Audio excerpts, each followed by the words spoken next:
Hello everyone, welcome to a class of book keeping. March 24 board paper करें with solution. आज करना है board paper का question number 3, dissolution और bills of exchange, जो 10 mark के लिए आता है बच्चों। तो पहले डिसोल्यूशन करेंगे बच्चों, फिर नेक्स्ट वीडियो में बिल्स ऑफ एक्सचेंज करेंगे। सो क्वेश्चन नंबर 3, लाल बाल and Pal way partner sharing profit and loss in the ratio of 2:1 following the balance sheet for March 20। 10 mark का क्वेश्चन था आपके टेक्स्ट बुक में। सेम समय question number 3 page number 175 पे, ठीक है। बैलेंस शीट एज ऑन 31 मार्च 20 दी गई है। डिसोल्यूशन में बैलेंस शीट आता है, एडजस्टमेंट आता है।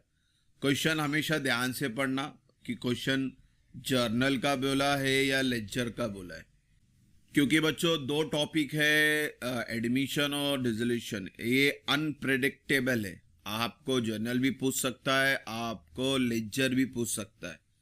तो हमेशा याद रखना एडमिशन और डिसोल्यूशन क्वेश्चन नंबर 2, 3 आपको प्रिपेयर क्या बोल रहा है, वो अकाउंट बोल रहा है या जर्नल बोल रहा है, ध्यान से उसको पढ़ना। एनी और डिसोल्यूशन है तो पहला बैलेंस शीट पूरा पोस्ट करेंगे, नाम लिख लेते हैं। कैपिटल अकाउंट में जाएगा, तीन कॉलम बनेंगे। Then general reserve partners capital account में क्रेडिट साइड 2 to 1 में डिवाइड होगा, डिवाइड बाय 5 करना है।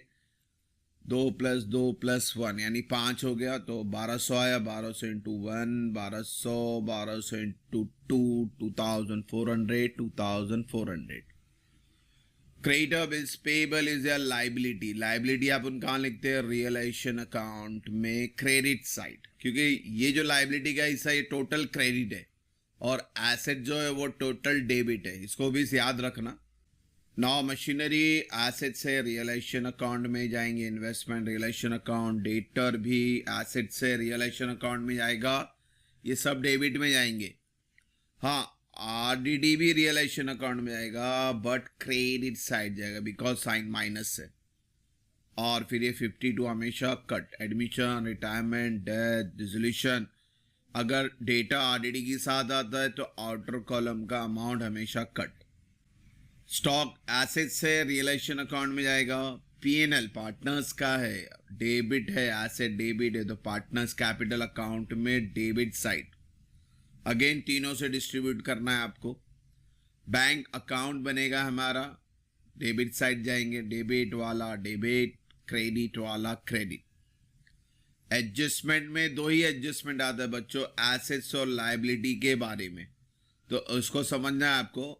On the about date partner decide to dissolve the firm, तो एसेट्स क्या हो रहा है, रियलाइज हो रहा है, सोल्ड हो रहा है। मशीनरी बिक रही है, कम में हो ज्यादा में हो वो ध्यान नहीं देने का, क्योंकि हमें डिफरेंस नहीं बताना है।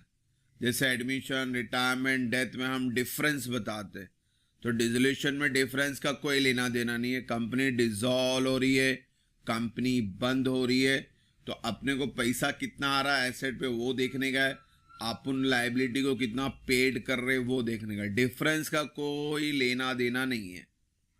तो सिंपली अपन 45,000 की एंट्री पास करेंगे, कैश बैंक में डेबिट, रियलाइजेशन में credit. Then stock tick mark करना, इसका रीजन भी बाद में बताता हूं मैं। यहाँ देखो कम में हो रहा है, मशीनरी कम में हो रहा है, तो डेप्रीशिएशन का कोई फंडा ही नहीं यहाँ पे, क्योंकि कंपनी बंद हो रही है। तो हम लोग को जो फिगर एडजस्टमेंट में दिया वो लिखने का।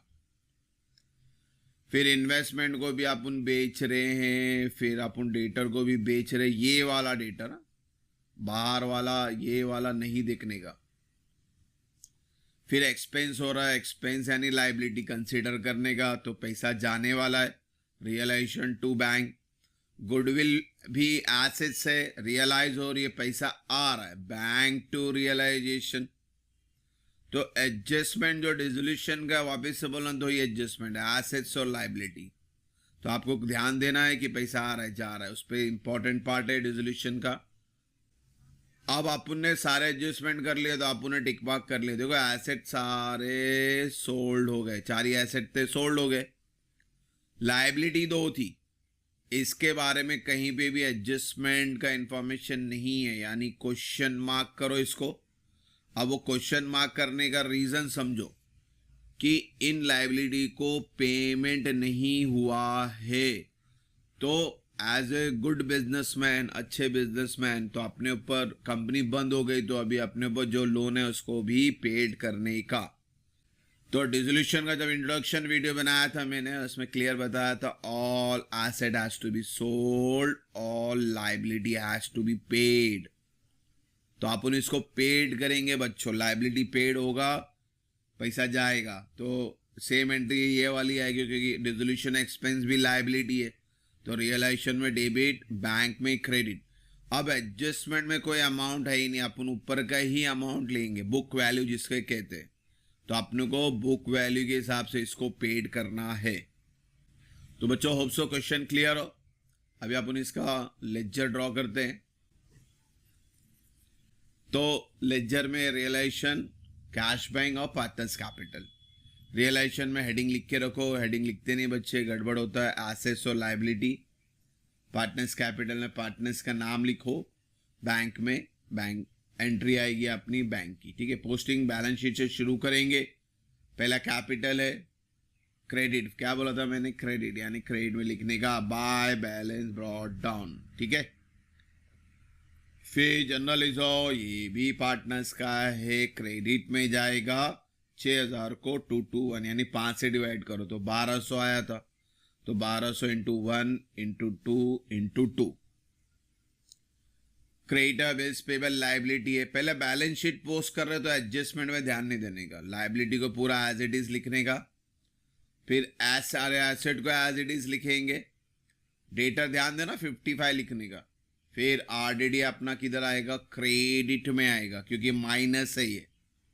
फिर अपना पीएनएल 18,000 डिवाइड बाय 5 करो तो 3,600 आया, इंटू 1 इंटू 2 इंटू 2। बैंक है तो बैंक बैलेंस ब्रॉट डाउन बन के जाएगा।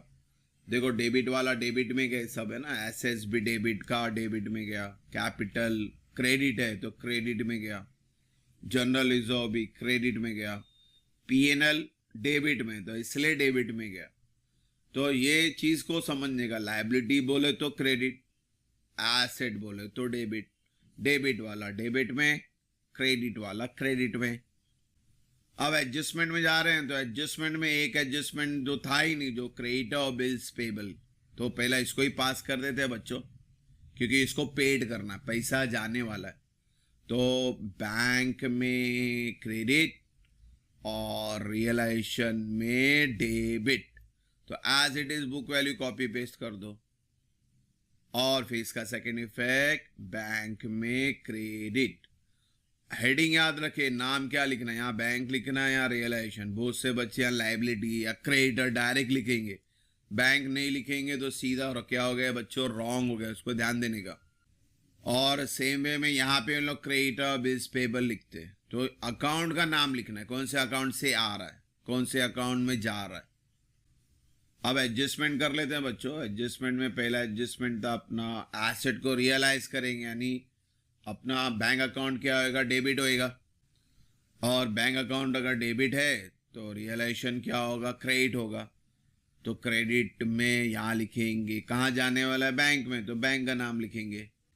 और बैंक अकाउंट में यहाँ डेबिट साइड में क्या लिखेंगे, कहाँ से आ रहा है, रियलाइजेशन अकाउंट से आ रहा है तो रियलाइजेशन अकाउंट का नाम लिखेंगे। बाइफिकेशन, कैश बैंक और पार्टनर्स कैपिटल में बताने की जरूरत नहीं है, रियलाइजेशन में पूरा बाइफिकेशन बताओ। तो machinery 45, dead stock 18, investment 21, 45, total comes to 129। और अब ये 129 यहाँ लिख देंगे। फिर डिसोल्यूशन एक्सपेंस था, रियलाइजेशन में डेबिट, नाम याद रखना क्या लिखना, बैंक, क्योंकि सेकेंड इफेक्ट कहाँ जाएगा, बैंक में जाने वाला है। तो ये नाम पे बहुत इंपॉर्टेंट है, इसको ध्यान का। फिर गुडविल को बेच रहे हैं, बैंक अकाउंट में डेबिट 24,000, रियलाइजेशन में क्रेडिट 24,000।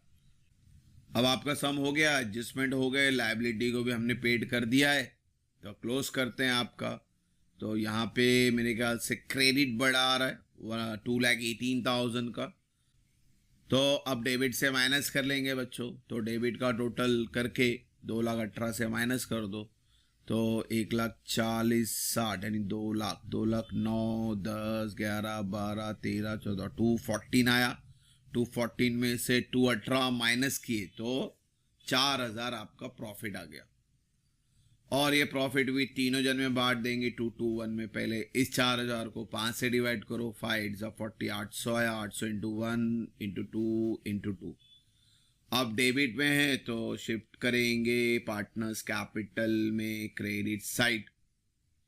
अब एक एक कॉलम यहाँ पे भी बंद कर दो। लाल 62, 63, 64 में से डेबिट 7,200 माइनस करो। अब जो भी बैलेंस है वो कहाँ जाएगा? बैंक अकाउंट में क्रेडिट साइड। 22, 23, 24,000 में से 7,200 माइनस करो।